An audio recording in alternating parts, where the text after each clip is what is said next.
Assalamualaikum warahmatullahi wabarakatuh. Waalaikumsalam warahmatullahi wabarakatuh.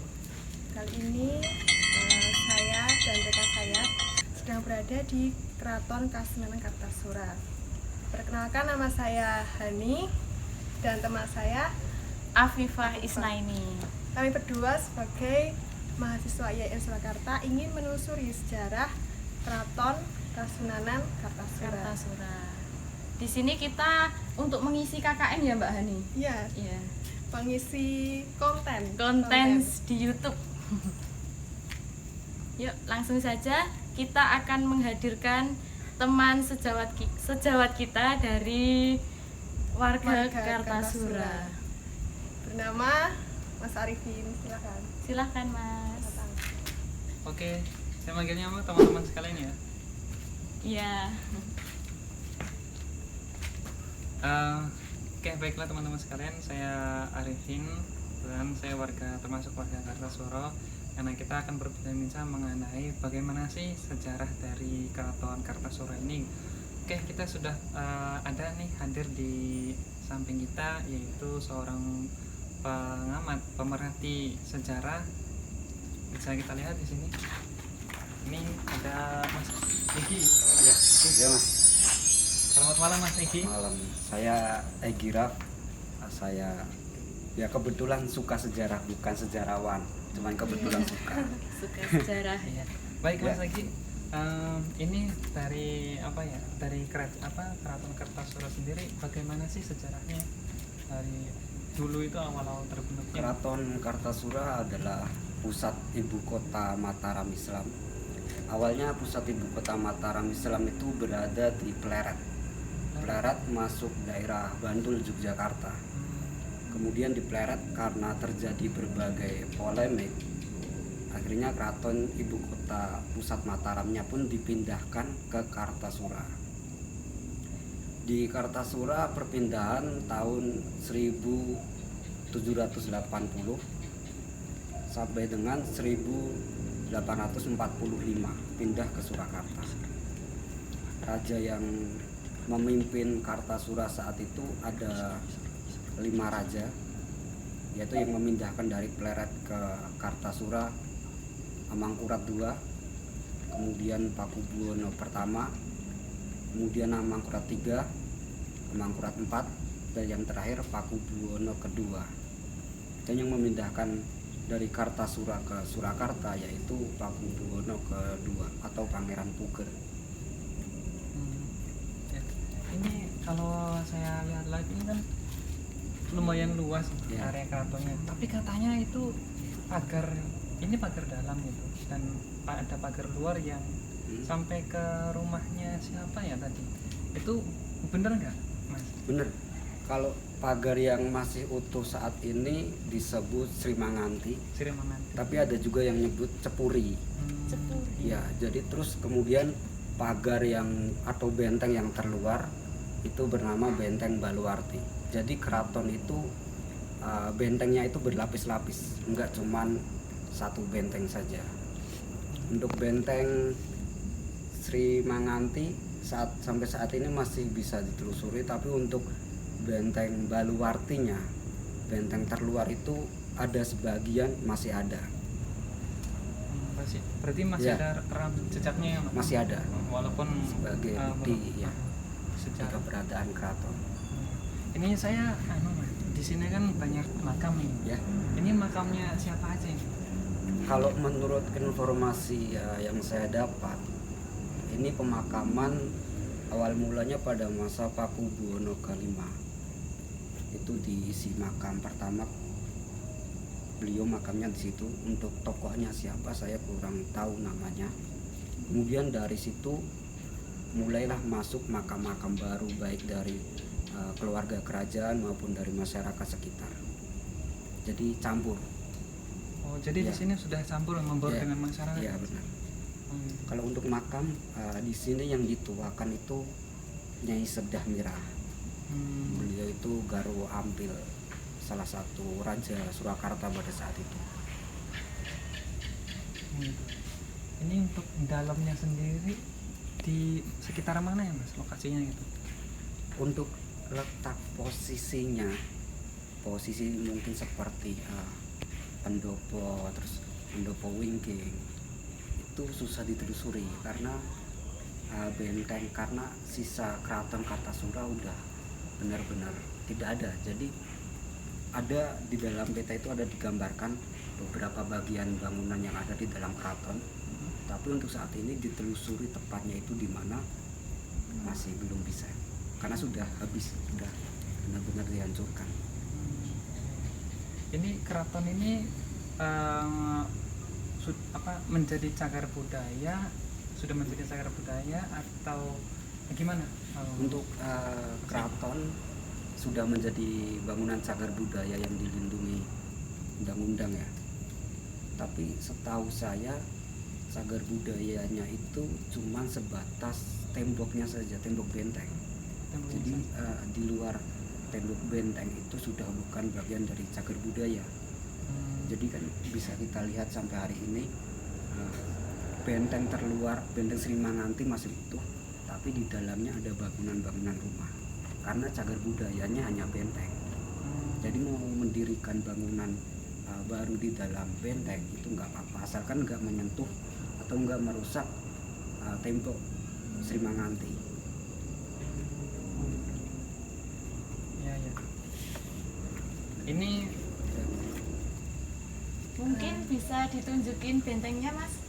Monggo. Di sebelah mana? Sebelah Ya. benteng. Di sebelah sana ya. benteng yang dalamnya. Iya, lewat mana, Mas? Kalau benteng dalam enak sebenarnya lewat di jebolan itu sebenarnya. Oh iya. Enaknya lewat mana, Mas? Lewat sini atau sini? Terserah sih. Enggak. Lewat sini ya nggak apa-apa. Oh iya, lewat sini. Boleh. Ikuti guys. Monggo. Oke, teman-teman, mari kita Mas Egi gitu. Sebagai pengamat sejarah. Pengamat Yuk sejarah. teman-teman. Sekarang sudah menunjukkan pukul 11 malam ya guys. Ini Pukul 11 malam kita masuk dalam Keraton Kartasura.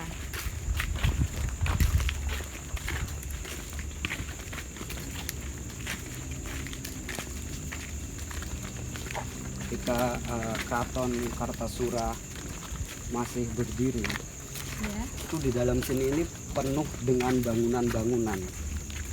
Jadi seperti yang saya sebutkan tadi, ada pendopo agung, terus pendopo wingking, terus tempat untuk istirahat raja, itu di dalam sini ada. Tapi untuk saat ini karena bangunannya sudah tidak ada dan sudah menjadi pemakaman, jadi untuk menunjukkan letak pastinya seperti tempat peristirahatan raja di mana susah karena sudah tidak ada lagi. Oh iya, Mas Egi. Ya. Di sana kan terdapat masjid. Apakah itu juga menjadi masjid keraton? Apa itu bangunan baru atau bagaimana ya, Mas? Kalau masjid yang di sini ini itu bangunan baru, Bangunan. dibangun kalau tidak salah itu Pakubuwono ke-10. Kalau untuk bangunan Masjid Keraton Kartasura ketika keraton masih berdiri, bangunannya sudah menjadi pemakaman. Oh, Ya, gitu. jadi dialihfungsikan. ya, jadi semua keraton Mataram itu punya masjid. Tapi untuk Kartasura sendiri masjidnya sudah jadi pemakaman. Itu seperti keraton-keraton di Pleret, Kerta, Kota Gede, itu untuk bangunan masjidnya sudah tidak bisa ditelusuri lagi. Mungkin bisa ditelusuri cuma sebatas toponimi atau penamaan sebuah tempat. Bentengnya sebelah mana ya? Saya nggak bisa lihat. Ini kita sudah dekat. Bentengnya. Skip. Tanya saya. Oke. Kita ini udah sampai ya, Mas ya di Ya. tembok. Ini temboknya lumayan tebal ya, teman-teman. Ini temboknya tebal banget.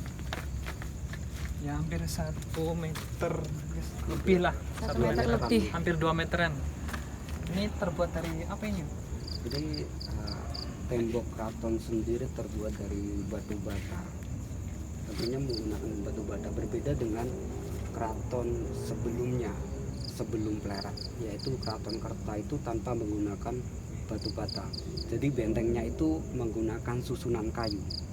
Baru ketika keraton Kerta dipindahkan ke Pleret, menggunakan batu bata, dan dilanjutkan ketika Pleret pindahkan ke Kartasura tetap menggunakan batu bata. Jadi ini cuma batu batanya disusun menurut salah satu penelitian dari Yogyakarta itu tanpa menggunakan spesi atau pengerat, jadi tanpa menggunakan semen. Ini hanya batu-batu Macam-macam Iya. suka gitu ya mas. tapi kok bisa bisa Nah kuat itu gitu. yang jadi pertanyaannya itu Udah lama. udah lama sekali. Udah lama. Ya. Kalau ini kan kita saksikan bersama nih teman-teman. Ini posisi bentengnya itu gerowak apa ya, Iya. gerowak jebol gitu. Jebol. Gitu. Tapi ini udah ditutup. Ini kenapa mas bisa Ini menurut jebol kayak gini? banyak cerita yang beredar, ini jebolan benteng ketika peristiwa Geger Pecinan. Sunan Garendri dan beserta pasukannya itu menerobos masuk keraton melalui tembok ini. Jadi ada yang mengatakan dijebol menggunakan meriam, ada juga yang mengatakan dijebol manual biasa. Jadi awal mula kehancuran keraton Kartasura itu banyak versi yang mengatakan berawal dari jebolan ini. Apa ini perpindahan keraton Kartasura ke Surakarta gitu mas? Itu yang memicu perpindahan, Yang itu dipicu oleh Ya. ini juga. dipicu oleh ini. Terus ini temboknya, bentengnya ini kurang lebih sekitar 2 meteran ya. Ini atasnya itu dulu konon sering digunakan untuk berpatroli. Jadi patrolinya itu menaiki kuda. Jadi kudanya itu bisa melintas di atas. Banyak versi yang mengatakan seperti itu. Oh, iya. Itu kayaknya di server iya sih. Tebal banget ya. Dulu waktu zaman dulu itu loh mas, belakang tembok ini rumah warga atau gimana mas? Kalau belakang tembok ini bukan rumah warga ya, Iya. bukan. Ini sebelah sana itu masuknya alun-alun lor. Alun-alun Jadi lor. jadi kalau disebut rumah warga bukan, sebab Sri Manganti, kemudian ini alun-alun lor. Jadi masuk ke alun-alun lor.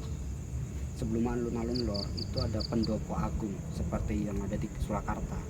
Nah itu ada pendopo agung, baru alun-alun lor. Jadi untuk rumah warga ini ya baru-baru aja ketika keraton sudah lama ditinggalkan. Iya. Gitu.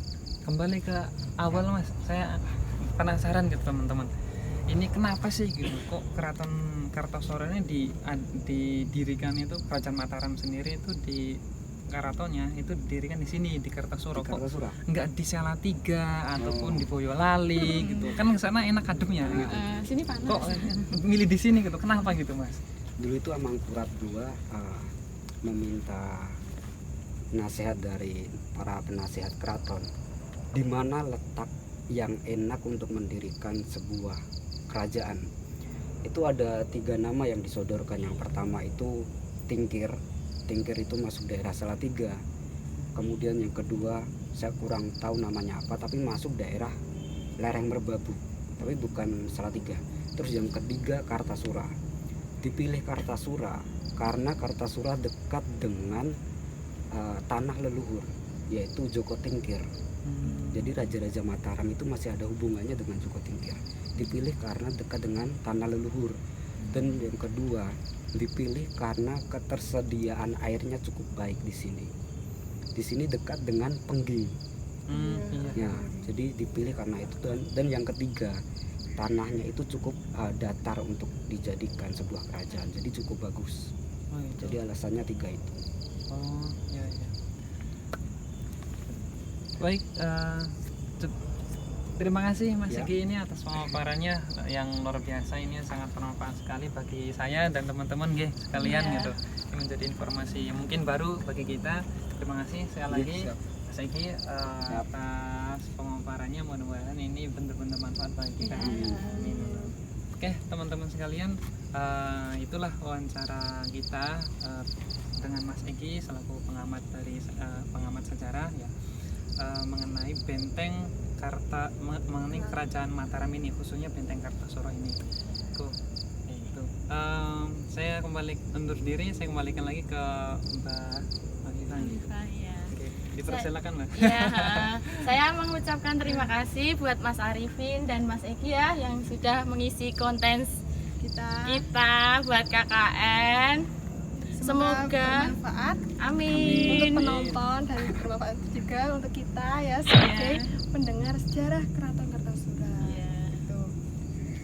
Kita Kami pamit undur diri. Wassalamualaikum warahmatullahi wabarakatuh. Waalaikumsalam warahmatullahi wabarakatuh.